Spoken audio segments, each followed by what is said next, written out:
शासनाच्या बियाणांच्या गुणवत्तेची तपासणी करण्यासाठी स्वतंत्र यंत्रणा सीड कंट्रोल क्वालिटी मेकॅनिझम हे आपल्याकडे जे तयार आहे ते स्वतंत्र यंत्रणा सीड कंट्रोल क्वालिटी मेकॅनिझम हे आपल्याकडे जे तयार आहे ते सक्षम आहे का?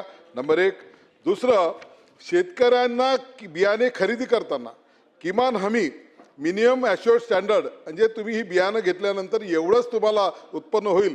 कंपन्या तर खूप जास्त सांगतात याच्यामध्ये एकरी इतकं होते, परंतु ते मिनिमम ॲश्युअर्ड स्टँडर्ड्स म्हणजे किमान उत्पन्नाची हमी देण्याची काही प्रावधान आहे का? जर तेवढं उत्पादन झालं नाही तर मग नुकसान भरपाईबाबत काय कायदेशीर संरक्षण आहे याविषयीची थोडी माहिती द्यावी. आणि भविष्यात अशा घटना टाळण्यासाठी बॅच वाईज टेस्टिंग अनिवार्य करण्याबाबत शासनाचा विचार आहे का? एवढं मंत्री महोदयांनी आता सांगा. ठीक आहे. मंत्री महोदय. सन्माननीय अध्यक्ष महोदय, सन्मान्य सदस्य किशोर जोरगेवार यांनी बियाण्याच्या संदर्भात जो प्रश्न उपस्थित केला,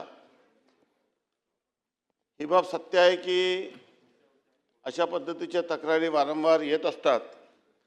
त्यामुळे यामध्ये मागच्याच अधिवेशनामध्ये एक प्रश्न उपस्थित झाला होता आणि आपण विधिमंडळाच्या सदस्याची माननीय मंत्री महोदय, मी आणि सर्व लोकांनी या संदर्भात एक कमिटी केली, त्याच्या बैठका घेतल्या आणि या संदर्भामध्ये एक नवीन SOP आम्ही या ठिकाणी निर्धारित करत आहोत, जेणेकरून अशा पद्धतीचं कुठल्याही बियाण्याचं जर उगवण क्षमता कमी झाली तर त्या संदर्भामध्ये पहिले गुणवत्तेची चाचणी आणि शेतकऱ्यांचं कुठलंही नुकसान होणं या संदर्भामध्ये आपण नवीन SOP करत आहोत. त्याचा अभ्यास सुरू आहे आणि लवकरच या संदर्भामध्ये शासनाचं एक धोरण या ठिकाणी आपण जाहीर करू. दुसरा महत्त्वाचा विषय जो जोरगेवार साहेबांनी विचारला की शेतकऱ्यांना बियाणं जर कमी उत्पन्न झालं तर त्यांच्या नुकसानीबद्दल काय?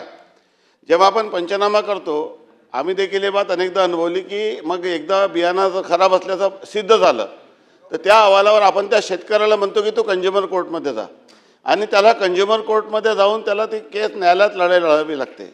हे या बाबीवर मी माननीय मुख्यमंत्री महोदयाशी चर्चा केली तर माननीय मुख्यमंत्री महोदयांनी 2 धोरण या ठिकाणी तयार करण्याचे निर्देश दिले आहे आणि शासन त्याबद्दल देखील त्या संदर्भामध्ये कारवाई सुरू आहे.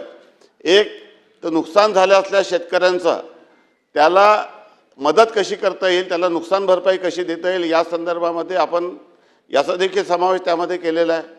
आणि दुसरं की अनेकदा शेतकऱ्यांचं त्याच्याही पुढे जाऊन मी आपल्याला सांगतो की शेतकरी आपले पिकं विकतात मात्र त्याचा काही रेकॉर्ड राहत नाही आणि मग त्या व्यापाऱ्यांनी जर शेतकऱ्याला पैसे दिले नाही तर त्याला देखील आपण कोर्टात जावं लागतो. त्यामुळे या संदर्भात देखील एक नवीन SOP आपण करत आहोत. राज्याच्या शेतकऱ्यांना ज्या ज्या अडचणी आहेत त्या दूर करण्यासाठी जे निर्णय शासनाकडे घेणे अपेक्षित आहे ते सर्व निर्णय घेण्यासाठी सरकार विचार करत आहे आणि लवकरच या संदर्भामध्ये धोरण जाहीर करण्यात येईल.